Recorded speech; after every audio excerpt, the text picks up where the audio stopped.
बहुत छोटी सी घटना हम प्रत्येक दिन अपने जीवन में देखते हैं और बहुत सबने देखी होगी, पर क्या उस घटना के माध्यम से हम कभी कुछ समझ सके हैं, कुछ सीख सके हैं? ये एक बहुत विचारणीय प्रश्न। आपने देखा होगा अधिकांश जगहों पर जब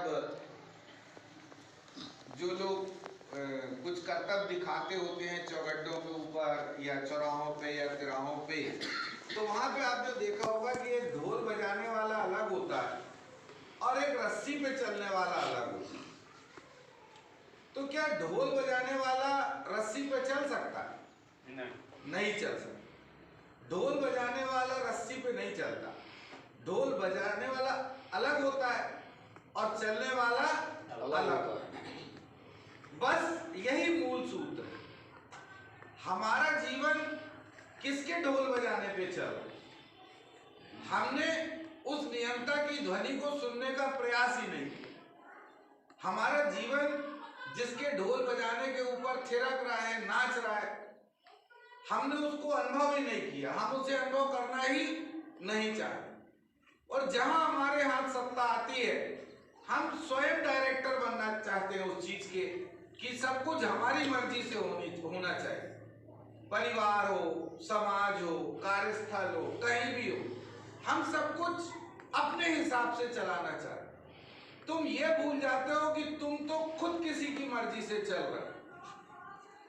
तुमको अपनी मर्जी से चलाने वाला कोई दूसरा है और तुम खुद उसकी भूमिका में आना चाहते हो, और यहीं से मानव के जीवन में असंतोष शुरू होता है।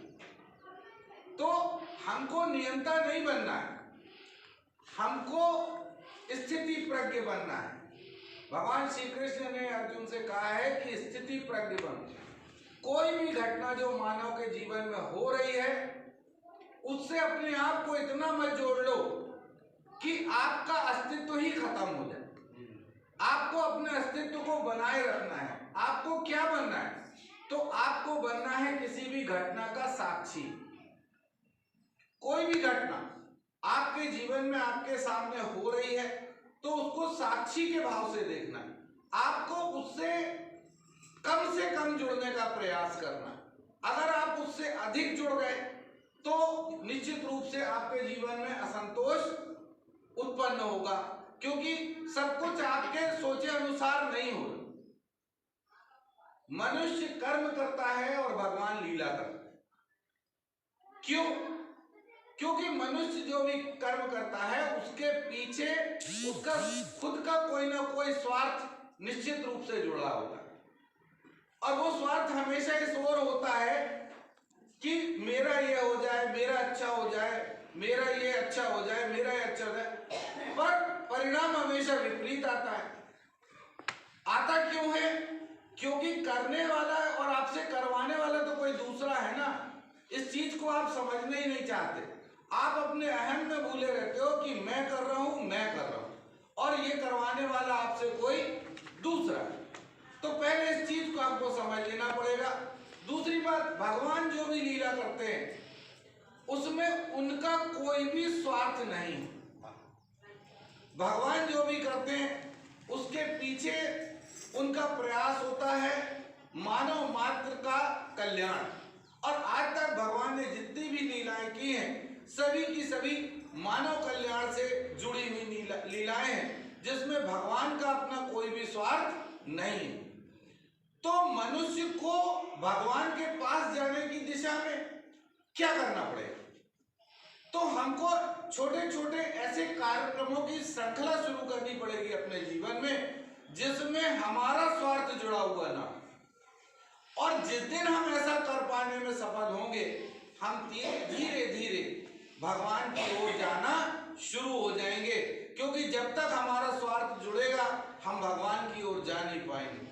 तो हमें बहुत छोटे ऐसे कार्यक्रमों की श्रृंखला अपने जीवन में शुरू करना पड़ेगी, जिसमें दूसरों का है और हमारा कोई भी स्वार्थ ना हो। ऐसा करना बहुत अभ्यास का काम है, निसंदेह, क्योंकि कहीं ना कहीं हम अपने आप से उसको जोड़ ही लेते हैं। पर अगर हम ऐसा कर पाने में सफल होंगे तो निश्चित रूप से हमारा जो जीवन जीवन है वो समाज कल्याण के काम आ पाएगा और हम दूसरों का भला कर पाने में सफल होंगे। और सबसे बड़ी बात, हम अपने जीवन में ईश्वर को प्रवेश कर देने में भी सफल हो जाएंगे। बस आज मैंने स्वामी देवमित्रानंद जी गिरी की राधा भाव चिंतन पुस्तक पढ़ी और उससे मेरे जो मन में एक भाव का संचार हुआ, उसका ही ये एक बहुत सूक्ष्म रूप में आपके सामने प्रकट कर रहा हूँ।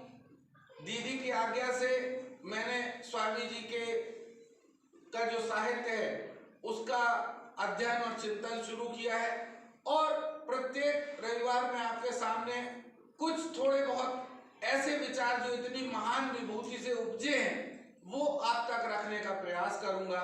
ये केवल एक मेरा जो तुच्छ प्रयास है, ये राधा भाव ध्यान मंदिर के सानिध्य में आकर ही शुरू हुआ।